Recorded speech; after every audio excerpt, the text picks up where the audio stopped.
From the St. Louis Public Radio Newsroom, this is The Gateway. Today is Friday, July 18th. I'm Arla Kuziz. Noah Niznick has gone from pitching at Vianney High School in St. Louis to Southeast Missouri State University, and now the Savannah Bananas. And his mom is very proud. Even before, I graduated, she would always be sending me videos of him saying how I would be perfect for it. We'll hear more from Noah Niznick coming up after this news on The Gateway. Former Missouri Congressman Bill Clay Sr. has died at the age of 94. As St. Louis Public Radio's Jason Rosenbaum reports, the Democratic official played a monumental role in harnessing black political power throughout St. Louis. Clay became the first black person to represent Missouri in Congress. He was a champion for civil rights as he spent time in jail for his role in the Jefferson Bank protests. Many credit Clay with helping create an environment in St. Louis where African Americans could possess tangible political power. During a 2019 interview with the U.S. House historian, Clay said that philosophy carried over into his congressional service. We don't need in-between middle people to be our spokesperson. We will speak for ourselves. Clay's wife, Carol, died earlier this year. He is survived by his 3 children, including his successor in the House, William Lacey Clay Jr. I'm Jason Rosenbaum, St. Louis Public Radio. The new oversight structure of the St. Louis Metropolitan Police Department is officially up and running. The 6 members of the state-appointed Board of Police Commissioners met for the first time yesterday. They took care of administrative matters such as selecting most of the board's internal leadership and hiring an attorney.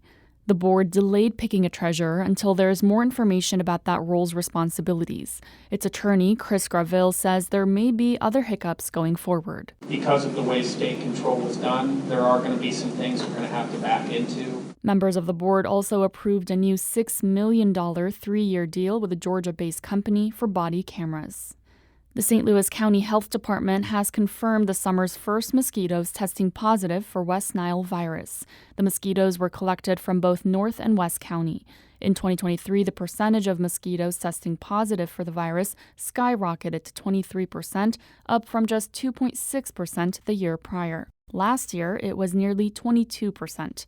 West Nile is the most common mosquito-borne illness in the U.S. About 1 in 5 people infected may experience symptoms such as headaches and rash, and there's no specific treatment. The Department of Health urges residents to wear protective clothing, use EPA-registered insect repellents, and eliminate standing water from items like flower pots or buckets. A St. Louis County judge ruled on Tuesday against a black nursing organization's trademark appeal for the rights to Homer G. Phillips's name. Some nurses say this is just a pause in their fight for his legacy. St. Louis Public Radio's Andrea Henderson reports. Jobina Foster is with Homer G. Phillips Nurses Alumni, Inc.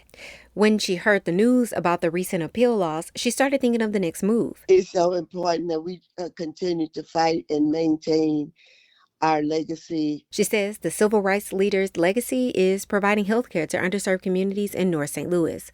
Foster hopes the organization pushes for a Missouri Supreme Court decision. The association filed a trademark lawsuit against Homer G. Phillips Memorial Hospital in 2023. The case was later dismissed, which prompted the appeal. A St. Louis County judge ruled this month that the court didn't make an error in its previous judgment. She ruled the public won't confuse the now closed hospital with the nurses organization. I'm Andrea Henderson, St. Louis Public Radio. Former jail board vice chair Janice Mensah is set to go on trial next week on charges of trespassing and resisting arrest. Nearly 600 people have signed an open letter to St. Louis Mayor Kara Spencer calling for those charges to be dropped. Maureen Hanlon is an attorney at Arch City Defenders, the legal advocacy group representing Mensah. It's not a first-degree murder trial, but I think it's unacceptable that it's happening to someone who is on an oversight board. Hanlon says Mensah could face jail time, although fines are more likely if the charges stick. Mensah says they were arrested and beaten unconscious by police while visiting the St. Louis City Justice Center in August 2023. They were visiting as vice chair of the Detention Facilities Oversight Board after Terrence Smith died in custody due to medical problems. Missouri leaders see more nuclear power in the state's future. St. Louis Public Radio's Kate Grumke reports from the Missouri Nuclear Summit. In the past few decades, utilities haven't built many nuclear power plants, mostly because of their high cost. But now energy officials say nuclear is needed to meet demand. Ameren's president, Mark Burke, says one reason is that nuclear can be turned on to complement sources that only work with wind or sun. When you look toward the future and you look toward carbon-free energy and more importantly, dispatchable energy to help integrate the renewables, nuclear's got to be a key part of that. Missouri only has one nuclear power plant. Ameren will change that soon, but hasn't announced concrete plans. I'm Kate Grumke, St. Louis Public Radio. Washington University postdoctoral fellow Elizabeth Carlin has found that a city's history of politics and war can actually impact its wildlife. In St. Louis, she's been studying this phenomenon in eastern gray squirrels. During World War II, large amounts of radioactive waste was improperly disposed of in St. Louis County's Coldwater Creek. Carlin says the impact of this history has been studied in humans, but not animals. I can imagine that if it's affecting people, it's affecting wildlife. Wildlife are even more tied to the land than we are. They're bearing their food, they're gathering their food, they're drinking the water. A recent study linked an increased risk of cancer to people who lived near the contaminated waterway. Carlin was a guest on St. Louis on the Air.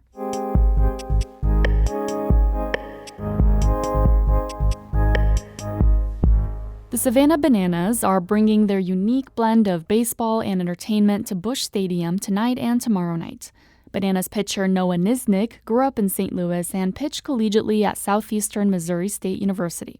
He spoke with St. Louis on the Air host Elaine Chaw about coming home to pitch in the ballpark where he watched his baseball heroes growing up and how he describes banana ball to his friends and family. Baseball with some show and entertainment mixed in. We're trying to get the fans involved more, make them feel like, they're part of the game, and then just kind of entertaining in between playing baseball. And what was your first exposure to the game?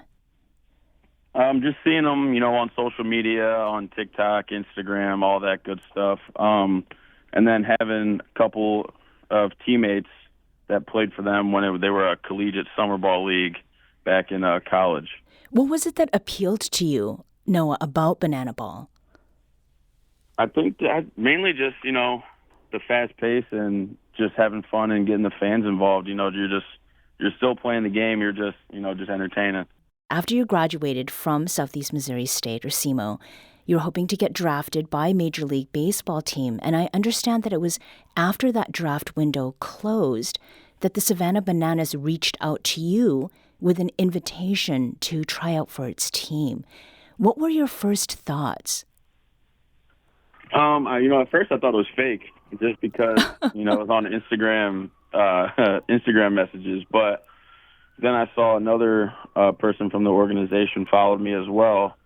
So I thought, started to think there's some truth to it. So, I bit, and turns out it was true. And then we went and made an application and then made a video, which was choreographed by my lovely girlfriend. Yeah. She kind of took that and ran with it. And, then I went to a private workout down in Dallas, and now we're here. Mm-hmm. Did you have any reservations at all about playing banana ball, given its entertainment focus? Yeah. I kind of, just watching it, I didn't know how much of baseball it was, nor was it, up in the air whether it is scripted or not. But, honestly, I kind of knew it wasn't scripted, the game, just because it's nearly impossible to script baseball. Right. So as it went on, and then I finally got here, you get acclimated and you finally see, how much of it is still, the game we all know and love. It's just the entertainment stuff mixed in. Mm-hmm. Now, you've talked in other interviews, Noah, about your mom, what she did to support your baseball career, like all the places that she had to take you. You've talked about her being a single mom and how, that could be really challenging. What did she think about the possibility of your becoming a banana ball player? She pretty much gave me no other option besides to do it. She, even before, I graduated, she would always be sending me videos of them saying how I would be perfect for it, with how I am out there when I'm on the field. So she definitely was pushing heavy for it. So Noah, how does it feel to be coming back home to play in the stadium that your favorite team has played in? It's surreal. I mean, it really doesn't feel real yet. I think once I step foot in the stadium, on that field, I think it'll probably hit. But it's just exciting. There's really no other way to put it. It's really just a dream come true. That's Savannah Bananas pitcher Noah Niznick speaking with St. Louis on the Air host Elaine Shaw. You can hear more of their conversation at stlpr.org. Niznick and his Bananas teammates will play tonight and tomorrow night at sold-out Busch Stadium in St. Louis. Our Brian Moline edited that piece. The Gateway is a production of St. Louis Public Radio, a listener-supported service of the University of Missouri St. Louis. Music is by Ryan McNeely of Adult Fur. I'm Arla Kuziz, and from the St. Louis Public Radio newsroom, this has been The Gateway.